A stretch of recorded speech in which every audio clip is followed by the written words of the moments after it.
बिल्कुल जी, ख्वाहिश का इजहार किया जा रहा है, ताल्लुकात बेहतर करने की कोशिश की जा रही है, लेकिन पहले जो ताल्लुकात हमें कुछ बिगाड़ का शिकार दिखाई दे रहे थे, अब एकदम से इनको संभालने की, बेहतर करने की कोशिश अमेरिका की जानिब से क्यों की जा रही है, इस पर हम बात करेंगे। जी, हन्नान हुसैन साहब से, माहिर हैं खारिजा उमूर के, इस वक्त मेरे साथ स्टूडियो में मौजूद हैं। अस्सलाम वालेकुम हन्नान साहब।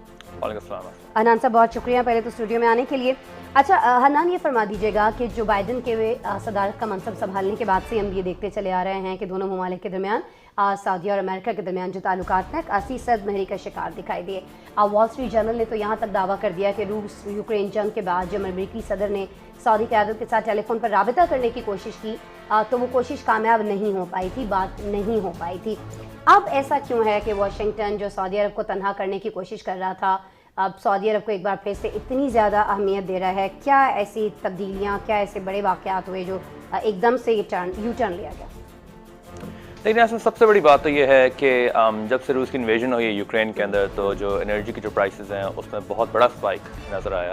अमेरिका ने खासी हिट ली है, उनकी इन्फ्लेशन के अंदर भी ये काफ़ी बड़ा कंट्रीब्यूटर रहा है। तो उस किस्म के प्रेशर्स को देखते हुए अमेरिका के अंदर इस किस्म की रियलाइजेशन पाई गई कि हम उस किस्म की स्टेबिलिटी को रीच नहीं कर सकते जब तक कि हम सऊदी अरेबिया को इंगेज नहीं करते। तो पहली तो बात यह है, हमने इसके साइंस पहले भी देखे। इस महीने के शुरू के अंदर रूस और सऊदी अरेबिया के बीच में जो अग्रीमेंट हुई ओपेक के थ्रू, जो ऑयल का जो अलायंस है, तो उसके अंदर फिर थोड़ा बहुत रिलीफ आया जबकि ऑयल के सप्लाईज इंटरनेशनल मार्केट के अंदर एंटर हुए।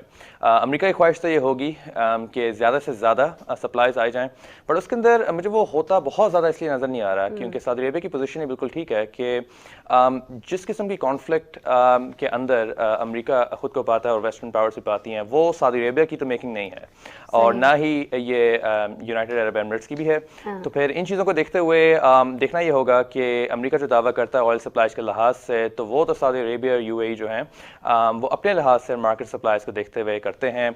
ज़रूरी ये नहीं है कि अमेरिका के एक जगह पर जंग हो रही है तो उसके अंदर फिर सऊदी अरेबिया एक क्लीन अप अफेयर के तौर पे आए। सऊदी अरेबिया की तरफ से पोजीशन अच्छी है। आई थिंक अगर आप द अटलांटिक, जो अमेरिका का जो मैगजीन है, उसके अंदर जो प्रिंस मोहम्मद बिन सलमान ने कहा था, वो यही कहा था कि सऊदी अरेबिया को आइसोलेट करने की जो कोशिश है वो सदर जो बाइडन के अपने लिए अच्छी नहीं है। तो वो एक मैच्योर प्रैग्मेटिक अप्रोच है।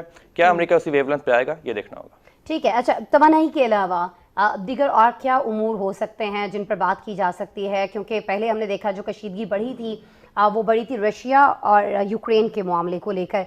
अभी आपको लगता है कि बाइडन इस हवाले से सऊदीया को कुछ एतमाद में ले रहे होंगे या दोनों ममालिक के दरमियान जो ताउन है इस हवाले से वो कुछ काम कर सकता है?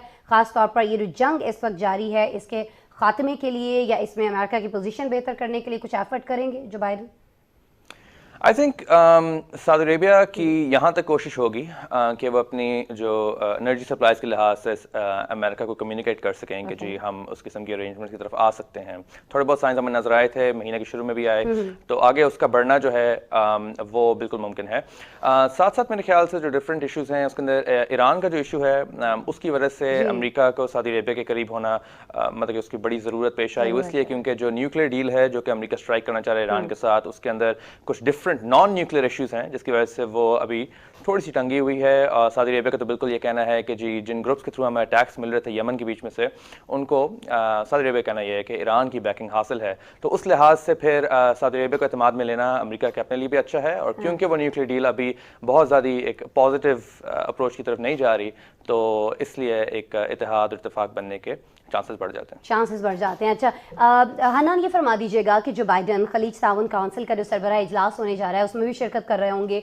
उनकी मिस्र है, उर्दन है, इराक है, इसके अलावा जो दीगर इलाकाई रहनुमा हैं उनसे मुलाकातें भी इस मौके पर मुतवक्के हैं। ये जो खलीज ताउन काउंसिल का इजलास है इसमें जो शिरकत है, क्या इससे अमेरिका जो है खलीजी रियासतों के साथ मिलकर कोई नई हिकमत अमली बनाना चाहता है? इन ममालिक के साथ भी कुछ ताल्लुकात को मज़ीद बेहतर करके कोई और नई चीज़ करना चाह रहा है ख़ास तौर पर खलीजी रियासतों के अंदर? आई थिंक थोड़ा बहुत तो वो करना चाहेंगे। हमें जो बाइडन के एडमिनिस्ट्रेशन के अंदर से जो सीनियर ऑफिशियल थे उनके थ्रू भी हमें पता लगा कि अमेरिका के पास कुछ न्यू इनोवेटिव इनिशिएटिव्स हैं, कुछ उनके पास प्रोग्राम्स हैं जिसके अंदर नेवल एक्सरसाइजेज आती हैं जो कि वो इन ममालिक की तरफ पेश करना चाहेंगे और चाहेंगे कि इसका बाय इन हो। काफ़ी मुल्क जो हैं वो इस चीज़ को सब्सक्राइब करें कि जी एक तरह से निशानी रह जाए कि अमेरिका इस खत्ते के अंदर जो पीस के लिहाज से सीरियस है। पर मेरे साथ आई थिंक उसके अंदर जो सबसे बड़ी बात ये होगी कि जो एनर्जी इशू है उसको एक तरह से वो एक रीजनल जो खित्ते के अंदर कंसेंसस इत्तेफाक के तौर पर पेश करने की कोशिश करना चाहेंगे, ताकि सिर्फ सऊदी अरेबिया नहीं पर बाकी मुल्क भी जो हैं वो अमेरिका की प्रायोरिटीज़ को लें। बट वो लेने के लिए आपको दूसरी साइड का भी थोड़ा सा जो पिक्चर है, उनकी जो कंस्ट्रेंट्स हैं, वीकनेसेस हैं, उनको भी आपको अकाउंट में लेना पड़ेगा। उनमें से मेन बात तो ये थी कि सऊदी अरेबिया की ये बहुत बड़ी तवक्को थी अमेरिका से कि जब हुती रेबल्स जो हैं जो कि यमन के अंदर से अटैक करते हैं सऊदी अरेबिया की तरफ, जब उनकी तरफ से अटैक्स का अपटेक आया, इंक्रीज आया, तो अमेरिका की तरफ से वो अश्योरेंस नहीं थी। तो मेरा ख्याल है कि वो जो काउंसिल की मीटिंग है वो इंपॉर्टेंट बहुत होगी, बट उससे पहले उस चीज़ को मजबूत करने के लिए अमेरिका किस किस्म की एश्योरेंस सऊदी अरेबिया को देता है यमन के लिहाज से, ईरान के लिहाज से, और सऊदी अरेबिया किस हद तक जाता है अमेरिका की जो प्राइस इन्फ्लेशन है और ऑयल सप्लाईज को कूल करने के लिए, उन चीज़ों के बीच में जितना ज़्यादा इत्तेफाक होगा तो फिर मेरे ख्याल से काउंसिल की मीटिंग में उतना ही ज़्यादा बाय इन एक्सपेक्ट कर सकते हैं बाकी मुल्कों से। ठीक है, यानी मामलात जो हैं अगर वो बेहतर करने हैं तो बात जो है वो दोनों तरफ से सुनी भी जाएगी और मानना भी पड़ेगी, चाहे वो सुपर पावर क्यों ना, लेकिन उसको मानना पड़ेगी। अगर कोई चीज़ सऊदीया की तरफ से डिमांड की जाती है, चले अगर हम डिमांड का लफ्ज़ इस्तेमाल नहीं भी करते हैं, अब यमन के हवाले से, हौती बागियों के हवाले से, जिस तरह से आपने कहा, तो कुछ ना कुछ चीज़ें या जो कुछ कंसर्न हैं सऊदीया के वो भी सुनना पड़ेंगे। बाइडन को वहाँ पर पहुँचने के बाद हल होते हैं या नहीं होते हैं मसाइल, ये तो बात अपनी जगह।